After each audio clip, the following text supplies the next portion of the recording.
Não pense que vim abolir a lei, os profetas, não vim aboli-los, mas cumpri-los. Em verdade lhes digo que, até que os céus e a terra desapareçam, de forma alguma desaparecerá da lei a menor letra ou o menor traço, até que tudo se cumpra. Portanto, todo aquele que desobedecer a um desses mandamentos, ainda que dos menores, e ensinar os outros a fazerem o mesmo, será chamado menor no reino dos céus. Mas todo aquele que praticar e ensinar esses mandamentos será chamado grande no reino dos céus. Pois eu digo que se a justiça de vocês não for muito superior à dos fariseus e à dos mestres da lei, de modo nenhum entrarão no reino dos céus. Pai, eu te dou graças por este momento. Agradeço porque o Senhor tem conduzido as nossas vidas. Agradeço pelo Senhor nos dar uma manhã de descanso e pelo Senhor estar sempre presente em nossas vidas. Eu peço ao Senhor que o Senhor esteja visitando aquele teu servo que está no leito do hospital, necessitando de amparo, necessitando de força, necessitando de esperança e fé. Que o Senhor esteja tocando nele, que o Senhor esteja movendo a vida dele. Eu peço ao Senhor que esteja visitando aquele que está abatido, que está emocionalmente abalado, que o Senhor dê força, que o Senhor o levante. Peço ao Senhor que o Senhor visite aquele pai de família que neste momento está pensando como irei conseguir pagar as despesas do mês. Que o Senhor esteja dando a ele o auxílio necessário, o suprimento necessário.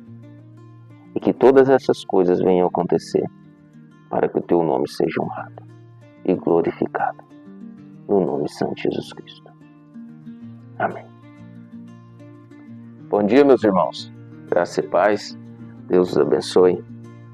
No decorrer do nosso estudo aqui do Sermão do Monte, nas nossas devocionais, nós vamos ver que Jesus, após ele mostrar para os seus discípulos qual a influência que eles deveriam exercer sobre a sociedade, que era o exemplo do sal e da luz, ele vai falar para os seus discípulos que ele não veio para desfazer o que já tinha sido feito, que o que tinha sido feito por Moisés, pelos profetas, no Antigo Testamento, mas que ele viria para cumprir.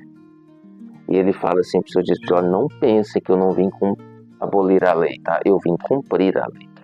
Eu vim cumprir o que os profetas diz, e eu vim cumprir o que foi dito na lei de Moisés. Eu quero dizer para vocês que nenhuma dessas palavras que foram ditas por eles vão desaparecer. Todas vão se cumprir e todas que eu disser também se cumprirão.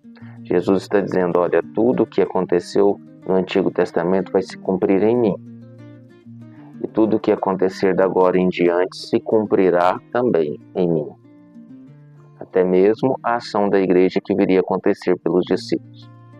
Nada ficará sem se cumprir da palavra de Deus.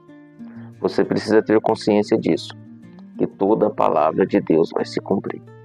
Tudo que está escrito nesta palavra, que você lê, que eu leio, vai se cumprir. É a nossa esperança e a nossa garantia, o nosso consolo. Senão não teria motivo de nós estarmos aqui meditando na palavra de Deus.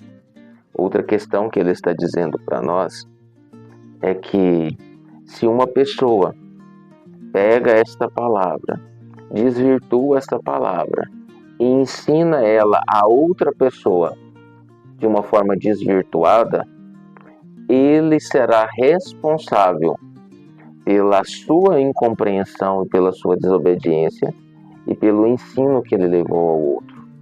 E Deus cobrará dele isso. E ele será reconhecido como um pequeno no reino do céu. Porque em muitos momentos existem pessoas ensinando a palavra de Deus pelas suas próprias motivações, pela sua própria vontade, por aquilo que ele quer, e não por aquilo que a palavra quer dizer. E em um último momento, Jesus vai dizer para aqueles discípulos que se a justiça deles não fosse superior à dos escribas e dos fariseus, eles não entrariam no reino dos céus. Então, qual era a justiça aqui? A justiça era cumprir o que a Escritura dizia. É isso que Jesus está dizendo, eu vou cumprir a Escritura. Então, a justiça é cumprir a Escritura. Quem eram os fariseus e os mestres da lei? Os principais líderes religiosos da época. Eles eram o espelho e o exemplo do povo de Israel. Então, eles deveriam exercer uma justiça que era obedecer à palavra de Deus. Mas eles não faziam isso. Eles não obedeciam à palavra de Deus e eles usavam a palavra de Deus para o seu próprio bem e para o seu fim. E aqui, motivados pela sua ganância, ensinavam os preceitos de forma errada. Então, Jesus está dizendo que existem pessoas que eles falam de Deus, mas não vivem Deus, porque não obedecem à palavra de Deus e assim não estão cumprindo a justiça de Deus. Isso acontece por causa das suas motivações, que são egoístas e corruptas. Esse é o exemplo dos fariseus. Então, se você que está me ouvindo está vivendo em um contexto onde a sua liderança ou a sua própria vida está sendo levada ou está sendo vivida conforme estes fariseus, lembre de uma coisa. Jesus disse que essa justiça não herda o reino de Deus. Mas se você quer compreender essa justiça e viver essa justiça para adentrar ao reino de Deus, você precisa crer no Senhor Jesus Cristo e obedecer fielmente a sua palavra. Eu não consigo. É bem provável que nós não vamos conseguir. Mas se você pedir para que Deus coloque o Espírito de Deus na sua vida e que o Espírito de Deus venha te dar condições a isso, Ele vai dar. Ele vai dar. Eu creio que o Espírito Santo nos leva ao conhecimento da verdade. E eu creio que o Espírito Santo te levará ao conhecimento da verdade. Que Deus te abençoe e você tenha um dia abençoado. Um abraço fraterno para todos vocês e fiquem com Deus.